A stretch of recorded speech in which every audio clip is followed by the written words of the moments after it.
लातूरच्या उदगीर शहरात गुन्हेगारी प्रवृत्ती दिवसेंदिवस वाढत चालली आहेत। 7-8 जणांच्या एका टोळीने 2 तरुणांना निर्घृणपणे मारहाण केली।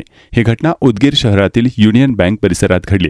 मारहाणीच्या दरम्यान एका तरुणाच्या शरीरावरील सोन्याचे दागिने हे हिसकावून घेतले गेले। या प्रकरणाची तक्रार उदगीर पोलीस ठाण्यात दाखल करण्यात आली आहे। तरुणांनी असा आरोपही केला आहे की पोलीस या प्रकरणाची कुठलीही दखल घेत नाहीत।